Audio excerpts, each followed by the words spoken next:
Il faut que les gens comprennent que c'est la fin de l'expertise, quelle qu'elle soit, avec l'IA. Donc pour durer, alors qu'avant c'était le critère pour durer, je suis expert, donc ça va, je suis installé, c'est mon truc, c'est mes années d'expérience qui me valident mon expertise, et puis là, il y a un robot qui est plus expert que moi. Qu'est-ce qui va rester ? C'est pas l'expertise, peut-être l'expérience, peut-être l'alliance de la seniorité et de la jeunesse, parce que la jeunesse, si elle n'est pas en duo avec la seniorité, c'est compliqué, et c'est de plus en plus compliqué, alors que quand les deux sont alliés, la jeunesse peut déployer ses ailes. Elle sait qu'elle a à côté des gens qui peuvent non pas les guider, mais les entraîner, les soutenir. Et là, ce couple-là déployé, ça peut faire des miracles. On n'est pas encore là. Dans la structuration du management et des sociétés, on n'en est pas encore là du tout. Aujourd'hui, je reçois un homme qui a toujours eu une longueur d'avance. Vincent Montet est l'un des piliers du digital en France. Ancien entrepreneur, aujourd'hui directeur d'un MBA, il accompagne des étudiants, jeunes ou moins jeunes, à acquérir les compétences digitales. Il aurait pu ralentir, mais il a choisi de repartir, encore. Dans cet épisode, on parle de reconversion, d'agilité numérique et même de transmission.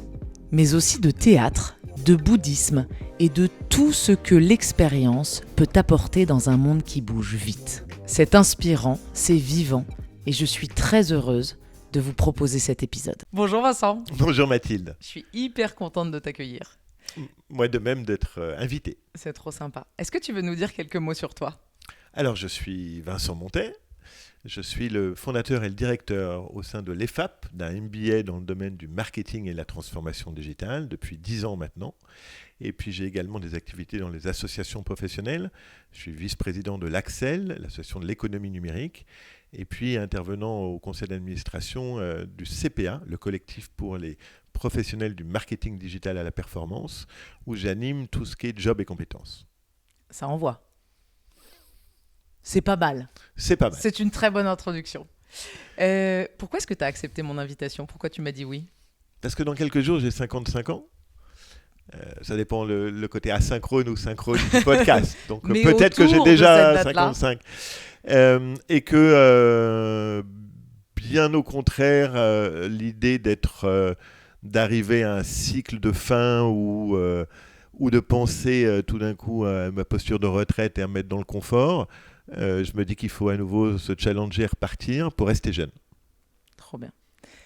Quand tu étais tout jeune, Vincent, tu te rêvais comment professionnellement ? Tu avais quoi en tête ? Tout jeune, alors j'ai voulu être vétérinaire comme tous les enfants. Yes.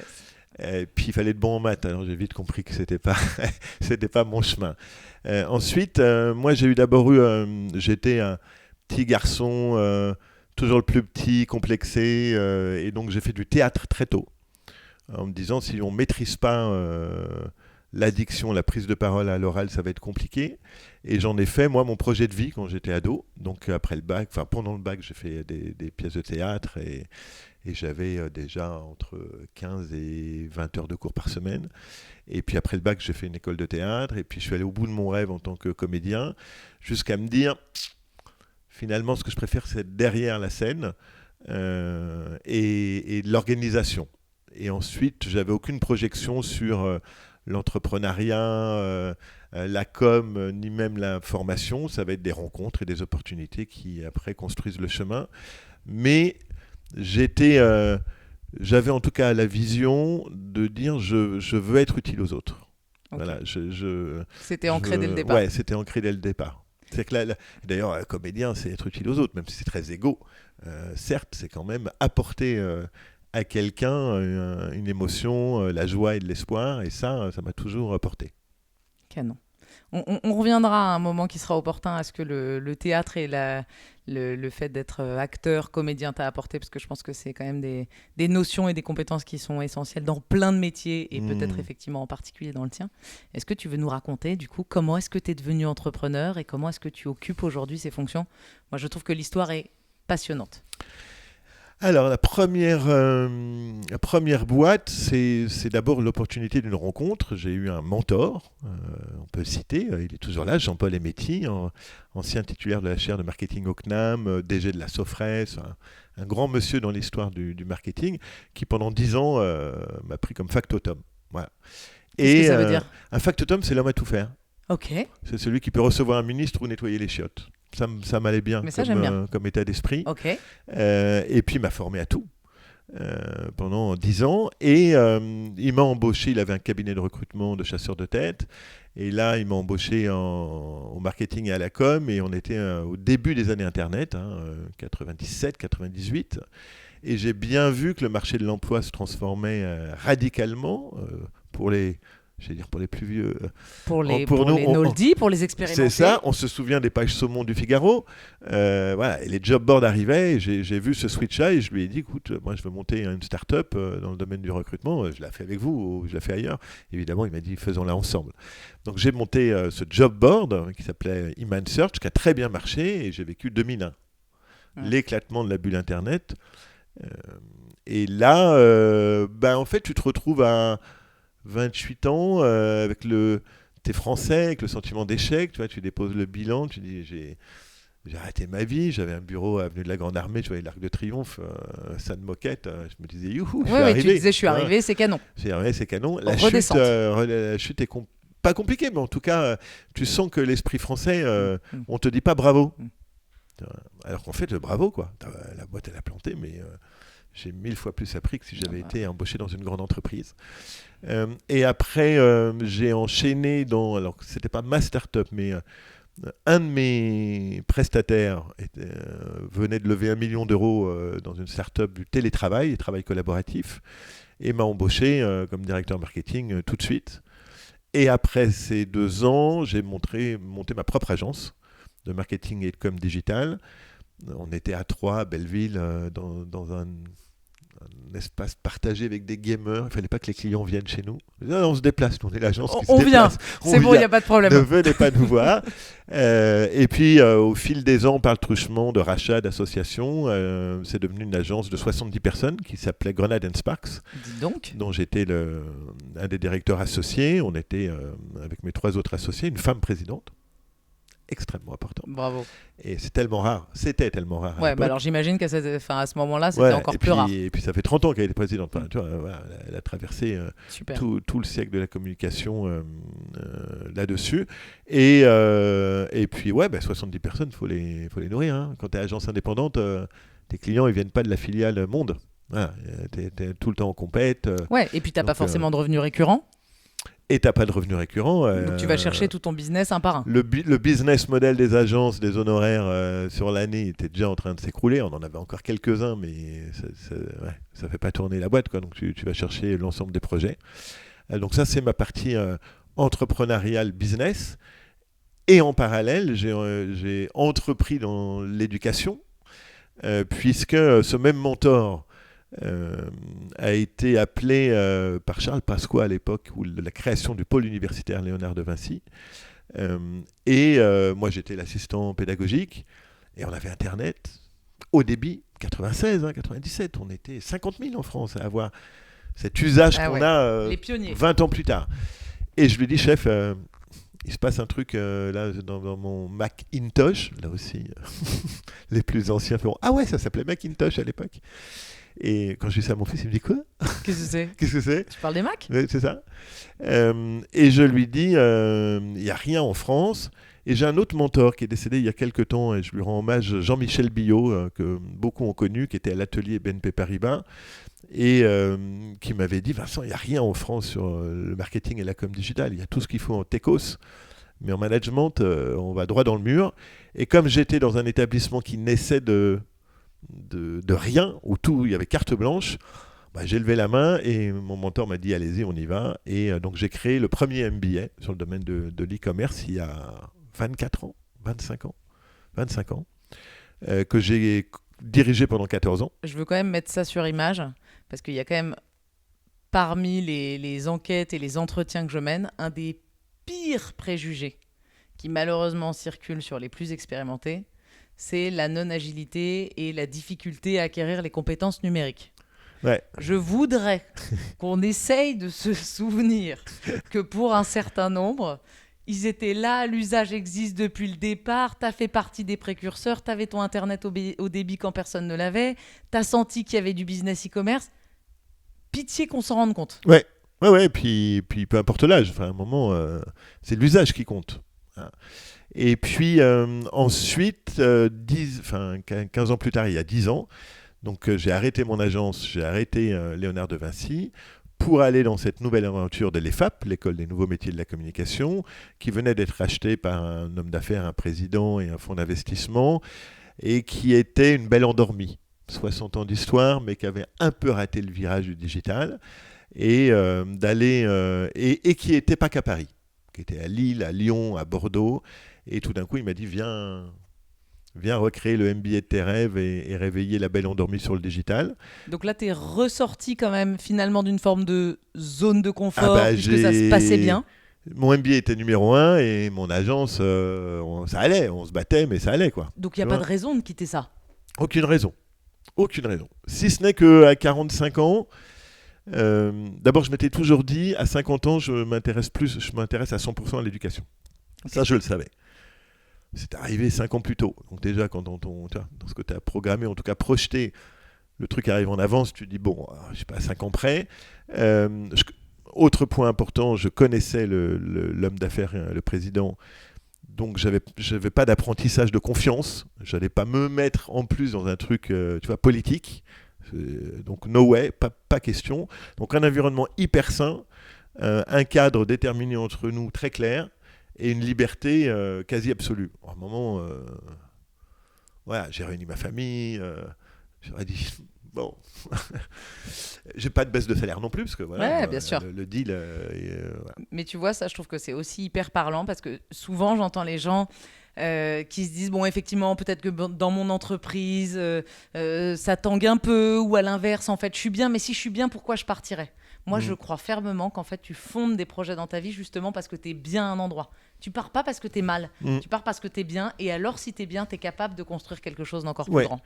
Et puis la notion de cycle, d'accepter que dans la vie, tu as des cycles. Tu as des cycles des saisons, tu as des cycles intérieurs, tu as des cycles de vie. Donc après, il faut les percevoir, il faut savoir si c'est le bon moment. C'est ce qui est compliqué. Et puis, il faut les écouter, il faut les entendre. Exactement. Ok. Donc tu t'es lancé. Voilà. Confiance déjà tissée. Je me suis lancé avec 50 étudiants la première année, il y a presque 10 ans, 9 ans, enfin on arrive dans la 10e année. Et là, on vient de diplômer 400 étudiants. Extraordinaire. Donc, une belle histoire, step by step.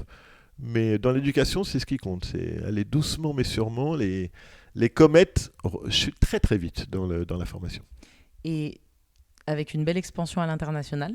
Oui, donc on a ouvert Shanghai il y a 8 ans, avec une très belle école de commerce qui s'appelle l'ESCA, qui avait un campus là-bas. On n'improvise pas une présence en Chine. On loue pas les bureaux en disant je fais des cours. C'est impossible.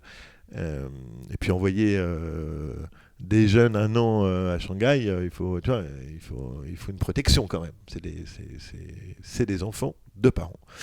Et puis aujourd'hui, ça marche super bien. On a ouvert Alger également. Donc là, c'est plus pour le marché local. Il n'y a pas des étudiants français qui partent à Alger. D'ailleurs, en ce moment, on a des problèmes de visa. Et puis là, on a d'autres pays d'Afrique qui arrivent. Ça, c'est canon. Et donc, tu avais en tête d'œuvrer dans l'éducation à partir de 50 ans. Ça s'est fait plus tôt. Tu parles de 400 étudiants. Ils ont quels âges, ces étudiants ? Tu t'adresses à qui ? Alors, 80%, c'est du jeune diplômé. C'est du 21-26 ans. Okay. On va dire bac plus 5. Hein. Donc, moi, je suis une cinquième. Enfin, j'ai 4 et 5 ans, donc un master. Mais j'ai 15-20% de seniors. Et quand je dis seniors, pardon du terme, on est très vite seniors dans le digital. Donc, les 36-57 ans. OK. Voilà, mon record 57. Donc, deux types de populations chez seniors. Des gens en activité, mais qui se disent, moi, je sens bien que si j'ai pas le digital, ça va être dur de tenir jusqu'à la retraite. Donc, ils ont réalisé qu'il leur manquait cette corde. Exactement. Et ils ont envie de l'acquérir. Ils ont envie de l'acquérir. ou vraiment des gens qui se réinventent et qui sont sur le bord du chemin, voilà, tu vois, qui font les premiers entretiens, mais quand tu es senior, tu coûtes cher, t'as pas l'agilité ou le discours sur le digital, donc c'est très compliqué, et qui viennent prendre cette transformation digitale comme un boost de nouvelle histoire.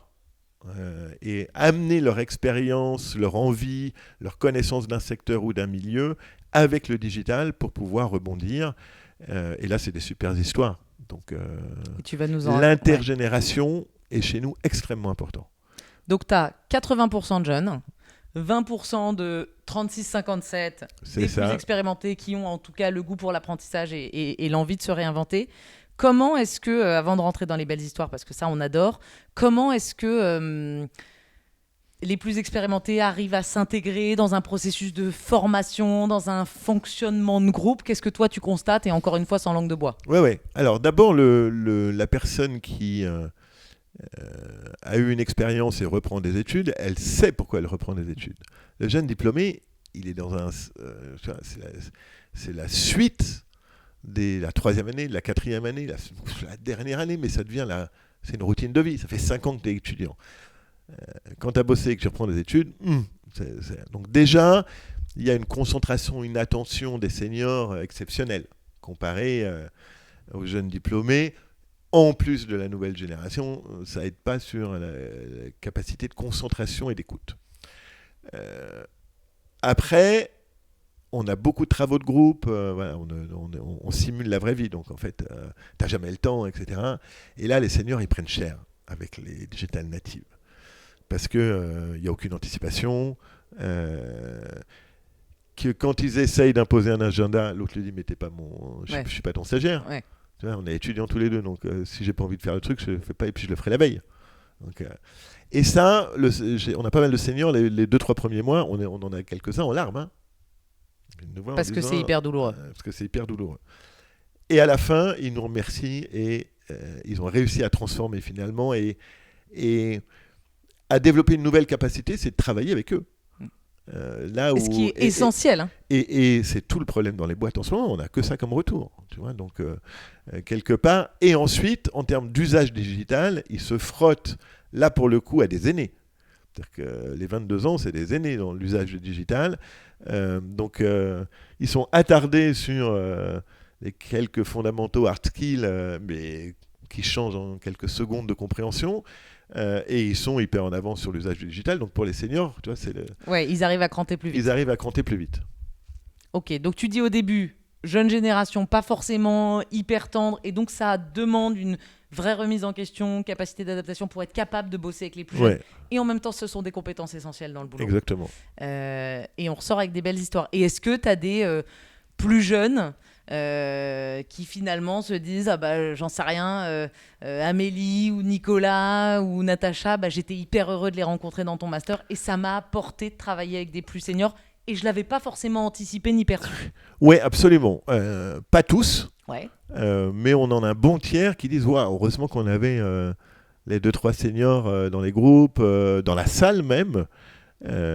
Pour de temps en temps tu vois, rappeler la posture de l'apprenant, quoi.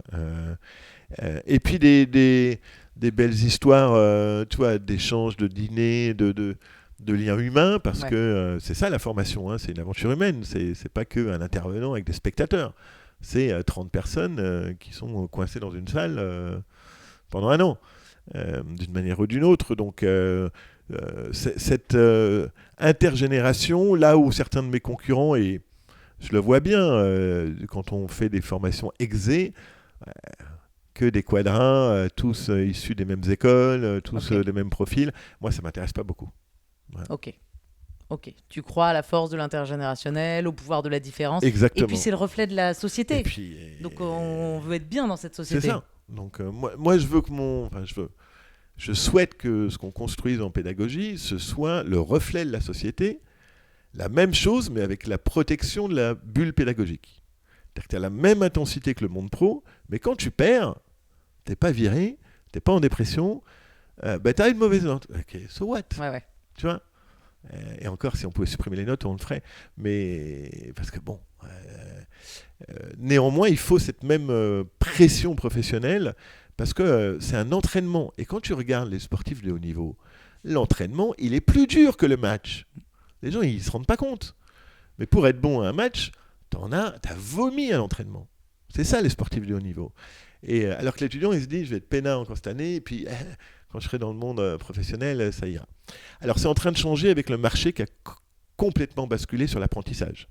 Hein, avant, j'avais des étudiants full-time, 6 mois de cours, 6 mois de stage. Il m'en reste 30, j'en ai 370 qui sont 3 semaines par mois en entreprise. Ah ouais. Donc là aussi, la posture a changé. Parce que l'étudiant est un peu schizophrène. Est-ce qu'il est étudiant? Est-ce qu'il est cadre pas cher? Hein, pour la boîte, il est cadre pas cher. Hein. Elle oublie même qu'il a cours. Tu vois, bien sûr, il devrait être là tout le temps. Ben, c'est ça. Et puis quand il n'est pas là, on va le bombarder sur Teams. Mais non, je suis en train d'apprendre. Et puis même pour l'étudiant, c'est le risque il est que cette semaine, ce soit une semaine un peu de vacances. Ah, t'en as chié pendant 3 semaines et puis t'as une semaine de cours. Donc t'as pas le même engagement. Et puis attention, c'est pas l'étudiant qui paye. Ouais. C'est comme le psy. Hein. C'est vrai ça. C'est même, je leur dis à la rentrée, je vous rappelle que c'est l'entreprise et moi qui vous paye parce que c'est mes impôts. La subvention de la... Ah, là, ils me regardent avec des gros yeux. Ah bon? Ah bon? Mais ça remet un peu les pendules à l'heure aussi. Qu'est-ce que, quand on regarde les chiffres, les études, on voit que souvent, je crois qu'il y a une cassure à partir de 46-47 ans, les personnes à partir de cet âge-là bénéficient moins de formation. Est-ce que les entreprises leur donnent moins? Point d'interrogation. Est-ce qu'ils la réclament moins? Point d'interrogation. Moi, je pense qu'il y a une part de responsabilité qui est à partager et j'aime bien l'idée que chacun balaye devant sa porte. En tout cas, à celles et ceux qui se diraient mais j'hésite, est-ce que je me lancerais dans une formation et qui sont déjà assez développés dans leur carrière, tu dirais quoi? Là, en ce moment, je dirais réveillez-vous parce qu'avec l'IA, je suis au devant, quoi. Je suis au devant pour tous les métiers. Pas que le marketing ou la com, le nôtre, pour tous les métiers. Et 45 ans, tenir jusqu'à 67, 5, 7, 8, 9. 9, avec ce qui arrive, là, si on ne se forme pas, vraiment danger. Très grand danger pour tous ces profils-là. Parce que de toute façon, contrairement à ce qu'il y a certains discours sur ça va, il y a des nouveaux emplois qui se créent, ça va se rééquilibrer, mais pas instantanément. Il y a ce qu'on appelle le cycle de la vallée schumpeterienne sur l'innovation, et il explique bien qu'avant le rééquilibrage, il y a la vallée de la mort. Ah. Voilà. Et on va rentrer dans la vallée de la mort. C'est-à-dire que quand même, là où il y avait 5 personnes, il n'y en aura plus que 3. Pour rester, alors déjà, qu'est-ce qu'on va faire des 2? C'est un vrai problème sociétal. Et pour ceux qui restent, c'est ceux qui ont été capables de se former, de comprendre l'IA, mais pas en 2 conférences, et j'ai compris ce que c'était, et puis j'ai écouté le journal de 20 heures au sommet de l'IA. Quoi. De la pratiquer, d'étudier, de monter en compétence. Voilà. Donc, et je te rejoins, moi je pense que c'est d'abord les gens qui ne demandent pas. Parce que, finalement, ta formation, tu peux l'organiser comme tu veux. Même si la boîte est contre, si tu as décidé de te former, tu peux te former. Non, mais ça, c'est... Donc, c'est d'abord... Mais 45 ans, c'est l'âge où les 3 quarts de mes amis sont en train de se projeter sur le confort de la retraite. C'est d'ailleurs à ce moment-là qu'on commence à faire les calculettes, gagner combien. Le jour où j'ai senti ça, moi, j'ai dit, j'arrête tout. Enfin, je repars. C'est pour ça que j'ai pris ce projet de repartir à zéro. Parce que sinon, j'allais m'enfermer dans la recherche du confort. Mais c'est pas ça ma vie. Enfin, à un moment, ça fait quoi d'avoir 3 maisons et de dire j'aide bien ma retraite? D'abord, je vais même pas y penser. Léguer quelque chose à mes enfants, c'est pas mon problème, c'est leur. Donc, ça, je les ai élevés comme ça. Vous n'aurez rien. Mon amour, mon soutien. Mais, éternel, mais rien du tout. D'abord, j'ai rien eu. Donc, comme ça permet à ma femme aussi. Donc, comme ça, on est tous d'accord. Et ils sont entièrement d'accord avec ce principe. Ouais, c'est le danger de ce stage-là, de chercher le confort. Voilà. Oui, c'est le danger. Alors moi, c'est marrant, mais sans doute par mes activités, je rencontre à l'inverse énormément de gens qui, eux, ont envie d'apprendre, de faire plus, et qui, en fait, souvent m'appellent, et je ne l'avais pas imaginé avant, et qui ont 67, 68, 69 ans, qui ont eu des chemins de vie qui sont ni forcément linéaires, ni forcément dans les cases, et qui veulent bosser. et qui vont se former sur YouTube, et qui vont consommer de l'edutainment sur TikTok, et qui sont des profils dont on n'a pas idée, en fait, quand on ne s'est pas creusé dedans. Et à eux, on a envie quand même de donner un sérieux coup de pouce. Mais la société n'est pas du tout structurée pour ça. Et puis, maintenant, avec tout ce qu'on vit, si tu veux, il faut que les gens comprennent que c'est la fin de l'expertise, quelle qu'elle soit, avec l'IA. Donc, pour durer, alors qu'avant, c'était le critère pour durer, je suis expert. Donc ça va, je suis installé, et c'est mon truc, c'est mes années d'expérience qui me valident mon expertise. Et puis là, il y a un robot qui est plus expert que moi. Qu'est-ce qui va rester ? Ce n'est pas l'expertise, peut-être l'expérience, peut-être l'alliance de la seniorité et de la jeunesse. Parce que la jeunesse, si elle n'est pas en duo avec la seniorité, c'est compliqué, et c'est de plus en plus compliqué. Alors que quand les deux sont alliés, la jeunesse peut déployer ses ailes, elle sait qu'elle a à côté des gens qui peuvent non pas les guider, mais les entraîner, les soutenir. Et là, ce couple-là déployé, ça peut faire des miracles. Mais on n'est pas encore là. Dans la structuration du management et des sociétés, on n'en est pas encore là du tout. Il faut qu'on arrive à progresser. C'est évidemment une de mes ambitions. Et tu vois, tout à l'heure, tu l'as dit, j'ai monté ma boîte, la première, à 28 ans, je me croyais arriver, et puis finalement, explosion de la bulle économique. Il y a une notion aussi que je retrouve énormément chez les Noldi, les collaborateurs expérimentés, on les appellera bien comme on voudra, qui est le fait quand même qu'ils ont vu une sorte de carte du monde hyper large, ils ont traversé X orages.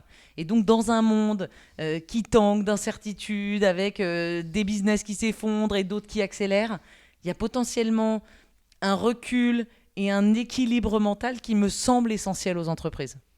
Est-ce que ça, tu crois à ça ?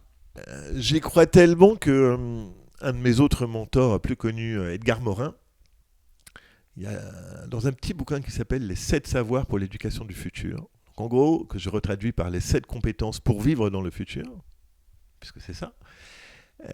La 5e, c'est « Attends-toi à l'inattendu », la gestion de l'incertitude. Et il dit, en fait, si on ne forme pas les gens à la stratégie dans l'incertitude, dans les changements, et que la vie n'est que une somme d'archipels de certitudes qu'on traverse, mais sur un chemin complet d'incertitude, et que cette capacité de changer sa stratégie, de changer son produit, de changer son approche, d'écouter les signaux faibles, tout ça, ça va être de plus en plus essentiel, parce que ce monde VUCA, comme on dit régulièrement, on est vraiment en plein dedans. Ouais.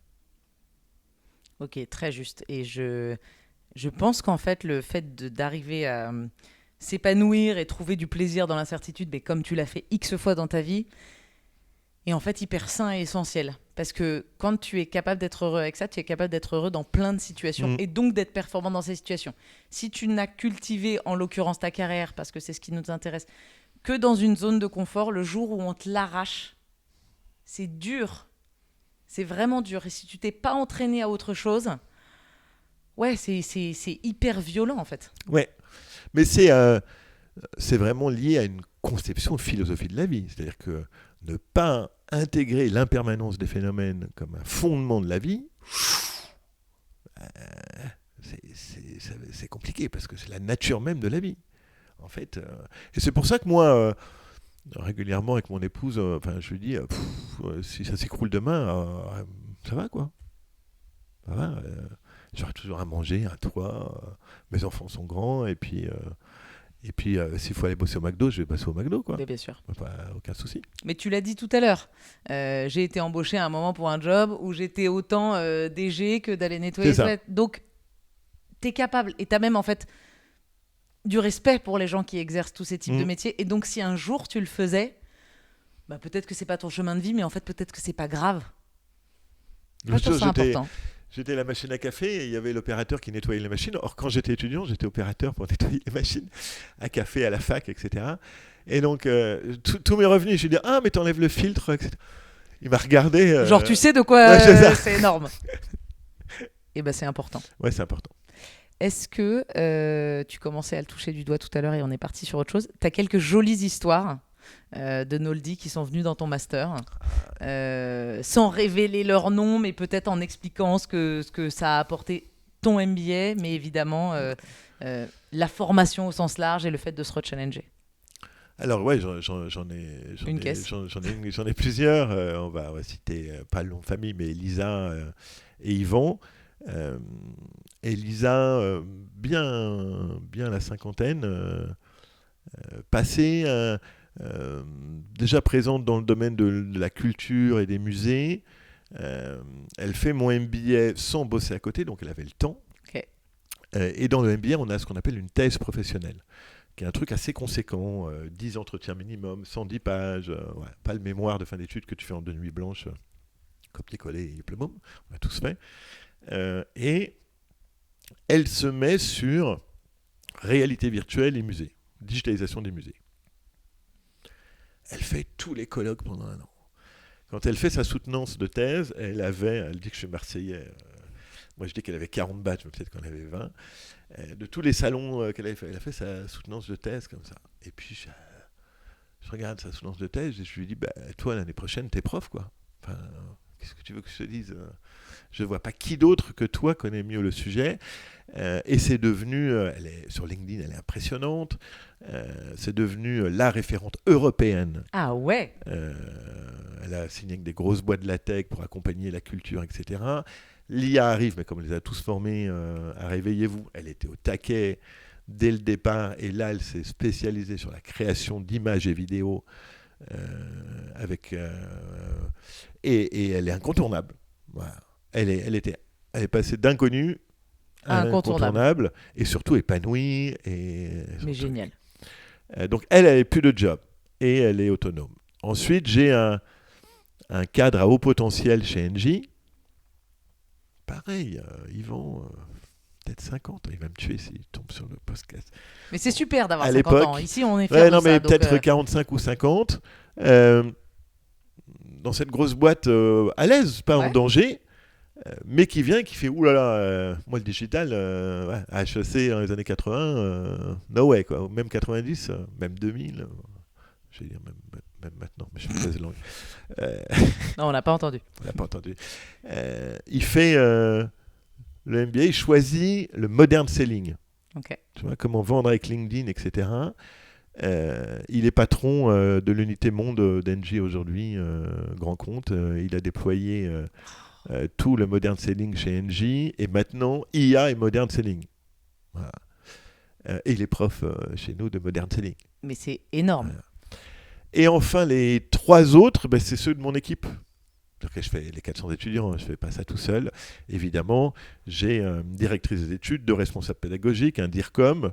Ils ont tous fait le MBA. Ils sont plus âgés que moi. Non, il y en a qu'à 40 ans. Mais les autres ont entre 57 et 63.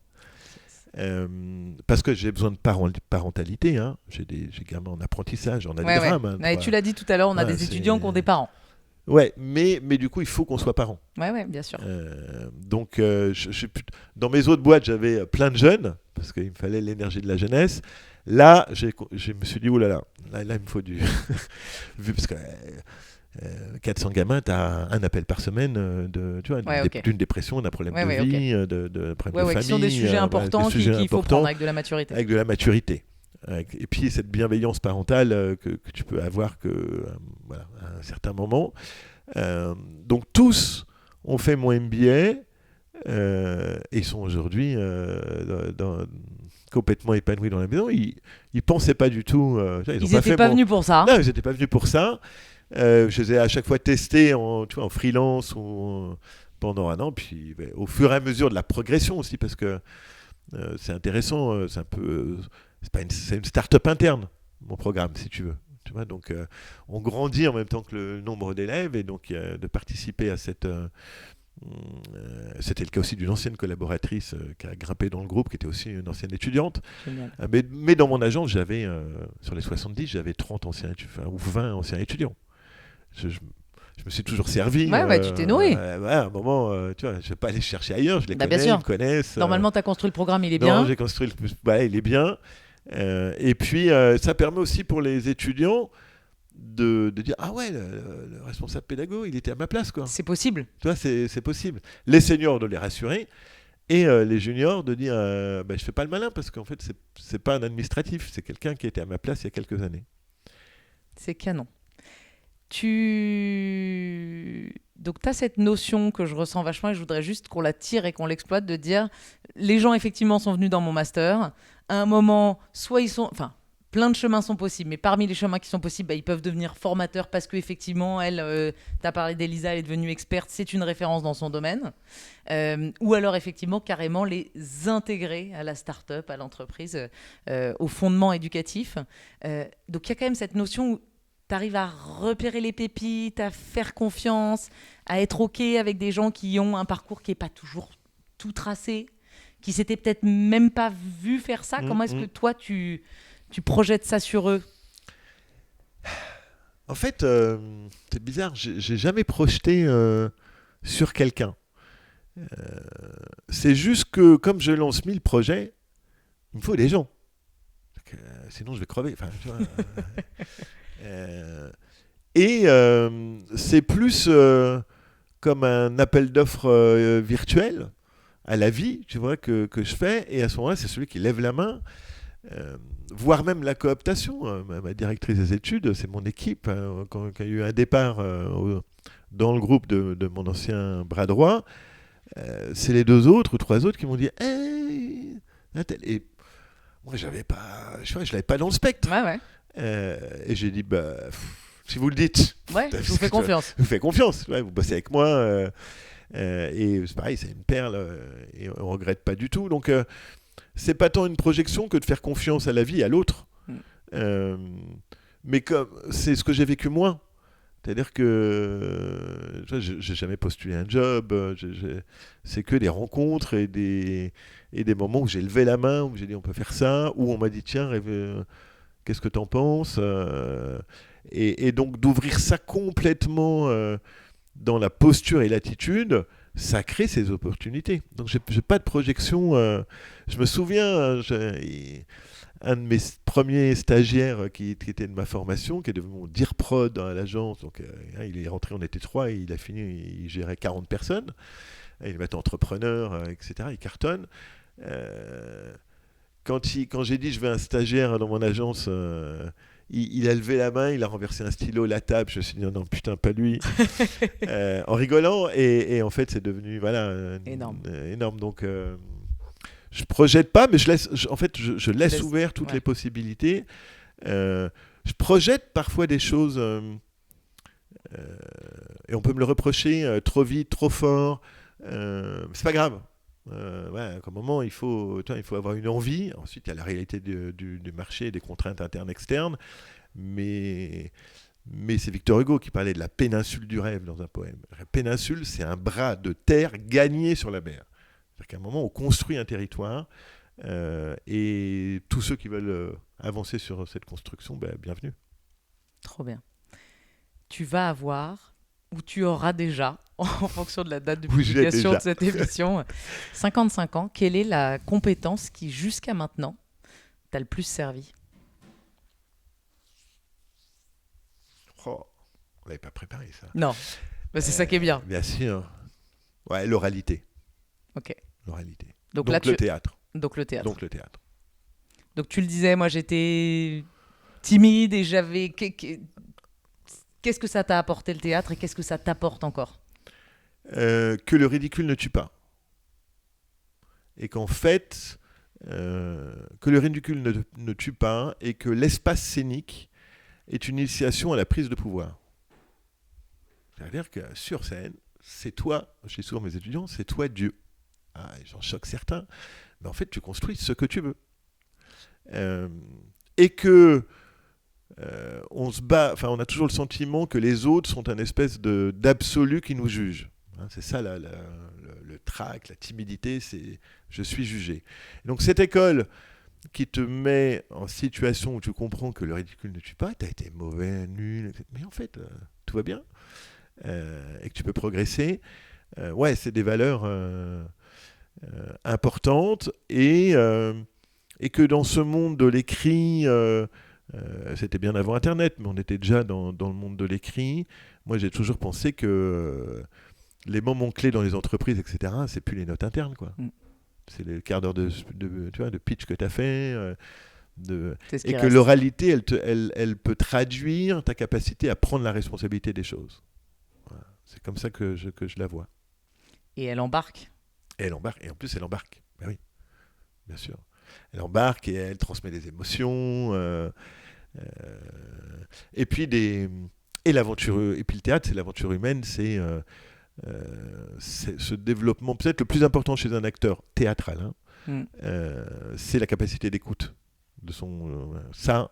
C'est un truc qui aime. Alors que pour beaucoup de gens, tu vois, c'est de l'ego du comédien, tu travailles sur soi, tu envoies ton truc, mais tu te rends compte très vite que, non, en fait, un comédien sur scène, son premier rôle, c'est de connaître le texte de l'autre et de voir et comment tu réceptionnes l'autre. Et à ce moment-là, tu peux en effet être. Donc ça veut dire l'écoute du public, c'est aussi l'écoute du public, l'écoute. Donc après, tout d'un coup, on m'a dit, t'es prof. Ouais. C'est la suite logique. J'étais animateur au Club Med devant 800 personnes avec une plume dans le cul. Donc si tu veux te retrouver au CNAM devant un amphi de 800 après le Club Med, tout va bien. Tout va bien. Tout va bien. Ça, c'est énorme. Qu'est-ce que tu dirais au Vincent de 25 ans ? Qu'est-ce que je dirais de 25 ans À 25 ans, j'avais déjà ma philosophie, ma ligne de conduite, donc je lui dirais, continue, t'es sur le bon chemin. T'es sur le bon chemin. Trop bien. Petite question, pas de côté. Est-ce qu'il y a un livre que tu aimes particulièrement et que tu as envie de recommander ? Ah ben tiens, c'est d'actu pour moi. Les Misérables. Ok. Voilà. Parce que c'est le testament de Victor Hugo qui a eu un combat incroyable sur la misère et que il symbolise pour moi cette capacité de l'être humain à aller au-delà de son destin et à se transformer, ce que Victor Hugo a même appelé la révolution humaine. Et je trouve que Les Misérables sont voilà, l'ouvrage. Et c'est un peu intéressé, puisqu'en plus, à titre bénévole, je suis conférencier dans un musée qui est consacré à Victor Hugo. Ah ouais. La maison littéraire Victor Hugo à Bièvre. Et du coup, il y a une expo, je vous invite tous en ce moment, sur Les Misérables. Et c'est tout un parcours et on découvre en plus Les Misérables, c'est 15 ans d'écriture, c'est un truc incroyable. C'est aussi de voir comment les ouvriers faisaient la queue pour récupérer le petit fascicule du premier livre des Misérables. Il n'y avait pas la télé, il y avait pas, c'est des millions traduits en plus de 30 langues de son vivant. Il faut qu'on se rende compte de l'impact de cet homme qui, quand il est mort, il y avait 2 millions de Français. Place Charles de Gaulle jusqu'au Panthéon. Voilà. Donc c'est un patrimoine. Venez tous à cette maison littéraire Victor Hugo. Ok, retenu. Une réplique de film ou un film que tu aimes particulièrement ? Les Blues Brothers. Et c'est pas une réplique, c'est un geste. C'est le frère qui est dans la voiture. Je sais plus, ils ont encore volé une voiture. Et il s'allume une cigarette avec l'allume-cigare, il secoue l'allume-cigare, il le jette comme une allumette. Et je trouve, voilà, c'est aussi l'absurde théâtral, c'est que je trouve que tout d'un coup c'est le bon geste, mais pas avec le bon objet, mais c'est, voilà, je l'ai revu 30 fois et à chaque fois je suis mort de rire, je l'adore. Et puis il y a musique, il y a tout ce que j'aime. Ok. Est-ce qu'il y a quelque chose qu'on ne sait pas sur toi et que tu as envie de dire ? Tu as parlé de l'animation au Club Med. Ouais. Mais il y a peut-être d'autres choses. Heureusement, c'était du temps de l'argentique. Donc, ça, c'est une très bonne chose, Vincent. Donc, j'ai quelques étudiants qui, chaque année, essayent de récupérer les dossiers. Je crois que j'ai une personne qui l'a en digital, mais il n'y a pas. Non, peut-être on peut rappeler, les gens ne le savent pas forcément, mais en effet, j'ai une philosophie, une religion. Je suis bouddhiste, donc je médite matin et soir depuis 30 ans maintenant, 33 ans. Et c'est ça qui me porte d'abord. Le reste est un moyen d'expression, mais pas une fin en soi. Ok. J'allais dire, on te sent fondamentalement construit. Je ne sais pas si le terme est adroit ou maladroit, mais il y a une forme de force tranquille, mais très puissante qui émane de toi. c'est pas enfin, je sais pas, la construction, mais c'est, en tout cas, le bouddhisme, c'est une école de la vie. Donc, au bout de 30 ans, tu commences à avoir certains réflexes, justement, mais cette philosophie, elle enseigne qu'en fait, ça s'arrête jamais et que c'est pas c'est pas le nombre des années qui fait la force ou même l'expertise, y compris dans cette philosophie, parce que chaque jour est nouveau. Et que les données, elles sont les mêmes pour tous, que j'ai 25 ans ou 60 ans. Il y a juste cette image mentale de l'expérience qui nous nourrit, mais en soi, face à la vie, on est tous égaux, et chaque jour est nouveau. Donc c'est ça qui m'intéresse, ouais. Ok. Si tu pouvais inviter qui tu voulais à ta table, t'inviterais qui ? Victor Hugo, mais ouais, quand même. Ouais, quand même. Ouais, quand même. Ou Martin Luther King. Mais tu peux les inviter ensemble. Ah ouais, je mets Gandhi, Victor Hugo, Martin Luther King. Ce bon dîner. Bon, pardon, c'est très masculin. Oui, c'est très masculin. Ouais, je l'ai vu dans tes yeux. Mais attends, chacun est libre. Et puis t'as mis en lumière des femmes au fur et à mesure de la conversation. Ouais, mais... Non, j'étais plutôt, mes yeux disaient que le caractère intellectuel de la conversation allait être très riche. Oui, mais je mettrais peut-être ma grand-mère maternelle que je n'ai pas connue. Ah. Et puis dont je n'ai, y compris pour le grand-père, même pas de reporting. Ouais, ok. J'ai un vague, je crois même pas à quoi elle ressemble. Et donc ça, j'aimerais bien la connaître. Ok. Est-ce qu'il y a quelque chose que tu n'as pas dit, une question que tu aurais aimé que je te pose avant de conclure cette interview ? Comment vont tes enfants, Vincent ? Donc j'ai des enfants, 28 et 24, dans un monde, waouh, c'est pas la même histoire que nous, hein. Ils vont super bien, parce que d'abord, je pense qu'avec mon épouse, on a pu leur transmettre nos valeurs, tu vois, d'inclusion, de persévérance. On les a vraiment formés avec un mantra, la vie n'est ni juste ou injuste, parce qu'il y avait le côté dès qu'un gamin qui dit c'est trop injuste. Donc ils ont compris que juste et injuste, c'était pas ça du tout la vie. Donc ils sont plus jamais dans la plainte.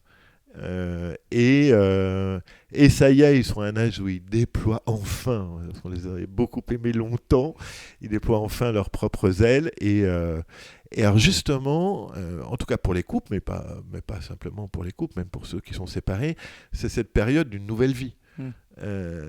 Où tout d'un coup, t'as plus à faire à manger. Enfin, toi, t'es mal barré. Je vais avoir encore un peu de temps. T'as un peu mais de j'irai. temps, mais tu vas avoir ce moment de nouvelle adolescence presque. Tu vois, où tout d'un coup. Et là, t'as envie de croquer ce temps. Ben ouais, et puis d'en profiter. Non pas que c'était une contrainte. Oui, mais attends, mais c'est une autre étape et qui est géniale. C'est une autre étape, donc c'est super intéressant à vivre. Je crois que Florence Foresti a dit une fois, avoir 50 ans, c'est être une adolescente avec une carte bleue. Absolument. Mais voilà, d'ailleurs, ça doit venir d'elle. Je l'ai vu il n'y a pas longtemps en plus. Le mais du coup, tu vis ça. Ouais, c'est marrant. Moi, j'en ai encore un qui traînasse à la maison. Tu profites des deux mondes. Mais on a encore un an oui, ça va s'accrocher, mais après on sera tranquille. Trop bien. Vincent, un immense merci pour cette interview. C'était carrément canon. Merci à toi. Et puis longue vie à cette philosophie, ce modèle de podcast, et puis ce que tu vas en faire. Et puis à très bientôt. Avec grand plaisir. Merci Vincent. Merci. Quel échange de dingue. Si ça vous a parlé, abonnez-vous à la chaîne YouTube et suivez Noldy sur les réseaux sociaux. Votre soutien fait toute la différence pour mettre en lumière ses talents et casser les préjugés. L'expérience est tendance et c'est même un levier de performance. À très vite.